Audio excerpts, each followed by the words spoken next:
You're watching Bucs Breakdown presented by Prize Picks. Make sure to use code HMA to get $150 in bonus lineups if you win that first $5 or more lineup. My name's Reed Barkis. You're watching Bucs Breakdown. Thank you so much for watching today. It is Friday. Happy Friday. I hope you guys have a fantastic weekend. As today's show is all about the latest on Vita Vea and Baker Mayfield. Oh, wow. Again, we're talking about Vita Vea and Baker Mayfield. Of course. Yes. I know. All right, and then the second half of today's show is just going to be talking about the latest training camp takeaways as they've had a couple practices since my last video on Wednesday. So let's start with our guy in the middle, Vita Vea. Now, some stuff came out about who said what, they said this is going to happen this day.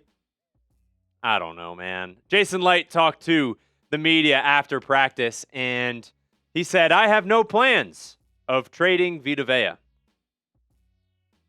All right. And I saw that, and I was like, okay, so one side is saying one thing, and then another side is saying another, but he's still at practice, and he's still smiling. And I'm like, what is going on? First off, I hate that this has become a thing, right? I really was not expecting Vita Vea to request a trade in the first place. And then now that he has, it has become a whole thing of like, oh, he's getting traded. Oh, no, he's going to play the first couple of weeks, and then the Bucs are going to give him a contract extension. No, the contract extension is going to happen. Wait, the fact that the media every day, I have to look up Vita Vea latest news, right? Like, it is annoying because he's a cornerstone piece of this offense. I mean, this defense and this team in general. Is this I have no plans of trading him right now? Like, is this Jason Licht is like, I have no plans of trading him on Thursday, but on Friday, my ideas could change. Like, is that like a loophole type of thing?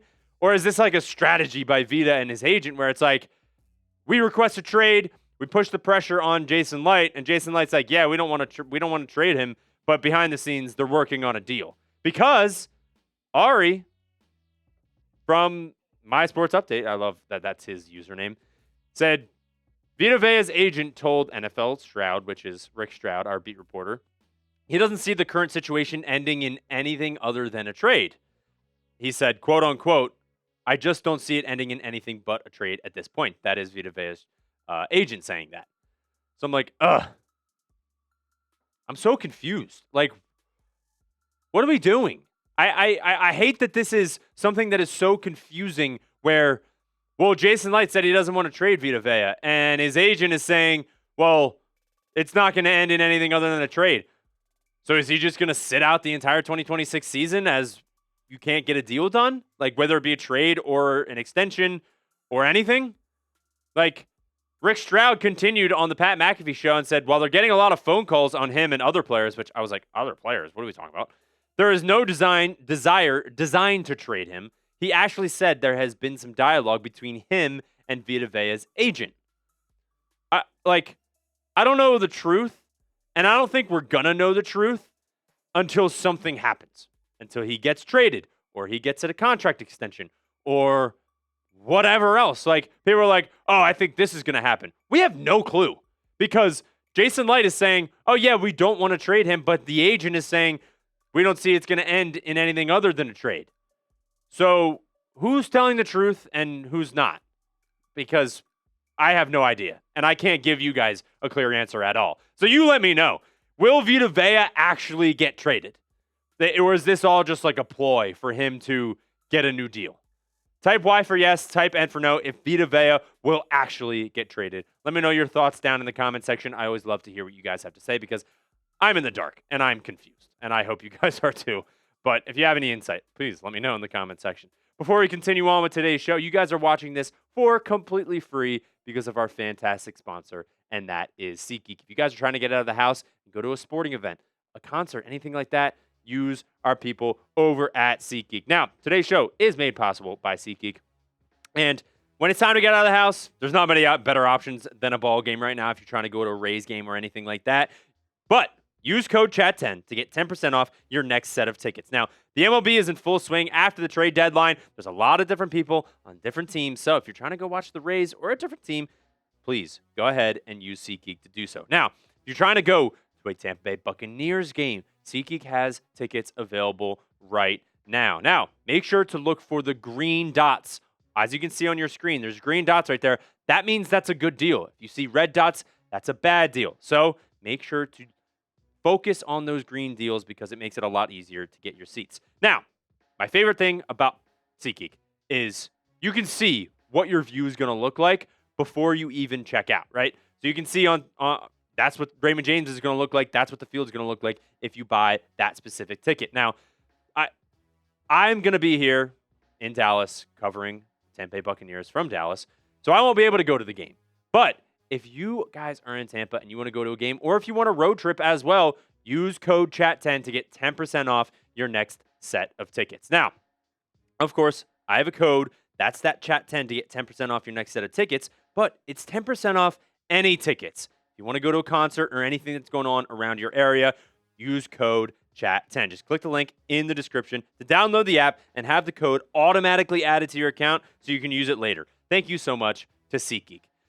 So, let's talk about the latest on Baker Mayfield. Go from one cornerstone guy to a potential cornerstone guy, right? Because we're talking about potentially extending Baker Mayfield.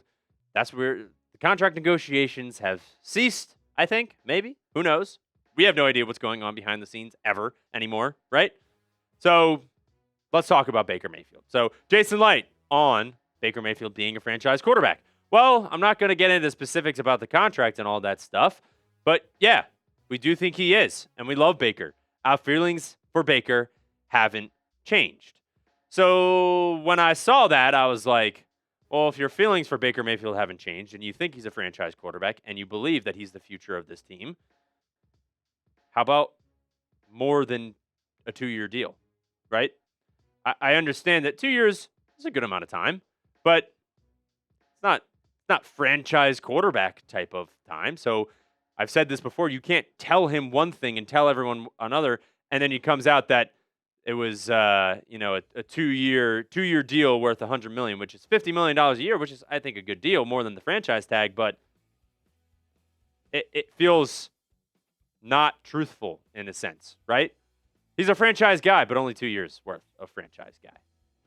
So also something to note is Rick Stroud also mentioned. Rick Stroud, great follow on Twitter. He's a beat reporter for the Tampa Bay Buccaneers. If you haven't followed him already, please go ahead and do so. Him and Greg Allman, who we'll get to in a sec. But he mentioned that the franchise tag is still an option for Baker Mayfield and the Bucs, which creates a lot of cushion for you get him next year on that franchise tag, and then you have that whole year, maybe the offseason, and even after the season as well, to figure out a new deal. Maybe he balls out in 2026, and you tag him still, and then he does well again in the next year.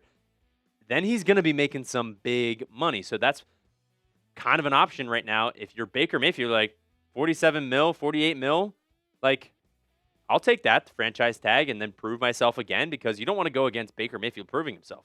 So I get both sides of this, right? I get the, 2-year deal, $100 million total, $50 million a year. Like, that's the offer that the Bucs made.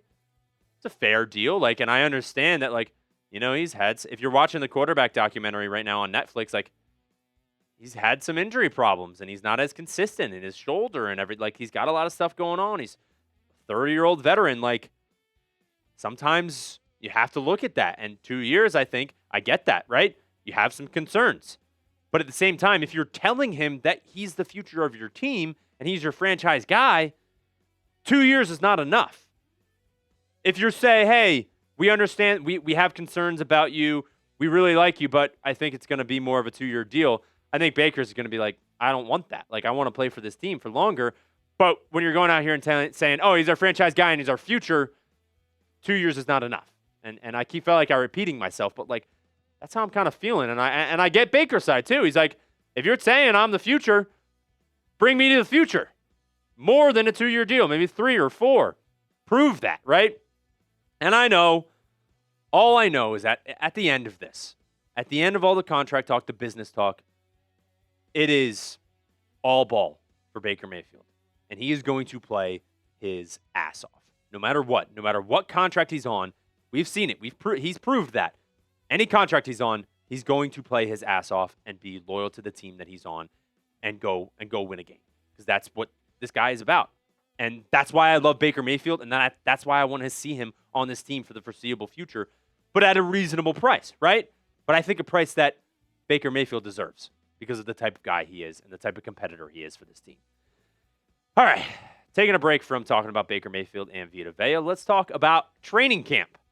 Someone that I've really been looking forward to about hearing in the news is Josiah Trotter, our linebacker that we drafted in this year's draft, who I was kind of surprised, right? Out of Missouri, he's more of a thumper type of linebacker, and when you're losing Levante David, I was looking more for like maybe a Jacob Rodriguez type of guy. But he's different, and people are showing that he's different and saying that he's different. Now, Greg Allman, shout out to him. Great follow on Twitter as well. Bucs rookie linebacker Josiah Trotter is dangerous as a blitzer. Just got to Baker Mayfield for what would have been a sack in 11-on-11. That is huge. I love to hear that, because when we drafted him, I was like, ooh, is this going to be another like SirVocea Dennis where he's not as great in coverage, but he's a very good thumper, right? And he's good up in the box and he can blitz very well. But no. Al-Qadim Muhammad, who we picked up in free agency from the Detroit Lions last year. Well, this year, but he played for the Lions last year. He said Josiah Trotter is different. Like, the fact that that is coming from your teammate, and as a rookie, that's really, really great praise to have. And Todd Bowles has said he can cover, right? So I think that's huge. And I think when it comes to who's going to start next to Alex Anzalone, the more that comes out about Josiah Trotter, the more I want him next to Alex Anzalone. Now, before we get on with the rest of today's show, Prize Picks question of the day. Josiah Trotter or SirVocea Dennis? Pick the starting linebacker for the Tampa Bay Buccaneers next to Alex Anzalone. Type 45 for Josiah Trotter or type 8 for SirVocea Dennis. Let me know down in the comments section. And while you're down there, make sure to get started with our friends over at Prize Picks, because you are watching this show for completely free because of our sponsors. So shout out to them and get started with Prize Picks, because if you're not already on there, you guys are missing out on a great way to win some money while watching your favorite sports. Now, Prize Picks is America's #1 sports picks app, as well as mine since 2022. Now, the app, it's super simple to use. Just pick more or less on a few player stats and lock in your lineup. It is that simple. Now, the lineup that I'm rocking with tonight, and on the social feeds feature, you can actually look at my lineup and copy it if you want to at Reed Barkus on Prize Picks. But this is 20 to win $56. This is a power play. Now, if you want to do a flex play, today is Flex Friday, which Prize Picks has a great ton of deals. Now, I didn't do a Flex Friday because I'm taking it easy now. I had two guys that I wanted to go with, but make sure to do Flex Friday, because Flex Friday you can do up to 6 players. Prize Picks, if it doesn't go your way and you miss one guy or miss one projection, you still can get a payout. So Flex Friday, take advantage today. But I got Bryson Stott, the more on his hitter fantasy score. You're like, Reed, why are you doing that? Bryson Stott has had more than 4.5 on his hitter fantasy score the last 5 games he's played. Right? It makes sense. And then producer Brian, if you could show my lineup one more time, I want to let them know I got Tampa Bay Bray in there as well. We got another part of my lineup that I wanted to show you guys, because Cedric Mullins, this is a huge one that we can do, is the more on his, it's a lot. If you guys can see that, it's a lot. But what it is that, see that green goblin right there? That means that it's a little bit of an easier projection to hit, but payout is a little bit lower, but it makes it a little bit easier, right? So that's what I got going on for today. If you guys want to go ahead and sign up on Prize Picks, make sure to do so with our code HMA, because when you play your first $5 lineup and win it, you get $150 in bonus lineups. That's right. Prize Picks just switched up their offer, so there's no better time to join than right now. Lock in your lineup and win that first lineup. That's code HMA to sign up. Get $150 in bonus lineups if you win your first $5 or more lineup. Prize Picks, code HMA. Download the app now. Continuing on with our training camp takeaways, injuries, right? Nothing we ever want to hear about training camp at all, right? Injuries have been a little bit of an interesting topic right now, because some notable Bucs injuries right now. We got Tez Johnson, a couple wide receivers, honestly, which is not great. Tez Johnson, Jalen McMillan, he banged knees, so he's still like getting okay from that, which is not great. David Sills, we picked up in free agency. Benjamin Morrison, obviously still dealing with that hamstring injury, which does not make me feel better as we get closer and closer to preseason and the season. And then Bailey Schrauth, our guard out of Notre Dame from this year's draft, had a sprained knee, according to Greg Allman, and it should impact his preseason, which I don't love to see. I love when rookies can get out there and show what they've been made of. Carson Beck really making a name for himself last night. So Billy Schrauth not getting a chance and like messing up his timeline. He said no specific timetable beyond that. So that kind of sucks. I'm sure he's going to be fine for the season, but I wanted to see him in preseason. Now, speaking of another rookie, Keontae Scott talked about his role and where they're kind of putting him. They've been putting him at nickel, at outside, at safety. Like they've really been using his flexibility, which is huge because he's a versatile guy, type of player. And that's sort of why we drafted him. He plays with his head on fire, so that's awesome. But Jacob Parrish is practicing and working at outside corner for a third day in a row, according to Greg Allman. Rookie Keontae Scott working as the starting nickel again. Now, I think the biggest thing about Keontae Scott is that he can kind of play anywhere, right? I just said that. But, like, with Benjamin Morrison being out, I know Jacob Parrish can go on the outside, so I'm okay with Keontae Scott going in that nickel. But Keontae Scott talked about his role as a rookie and what he's going to be doing. And they asked about, how are you feeling about playing outside corner? And he said, that is where I started at. And I have definitely had big reps there. And I feel like that is the big thing. Just being ready for my opportunity and being able to contribute this team in any way. I feel like that is my mindset if I'm going in at safety, if I'm going in at corner, just being able to contribute.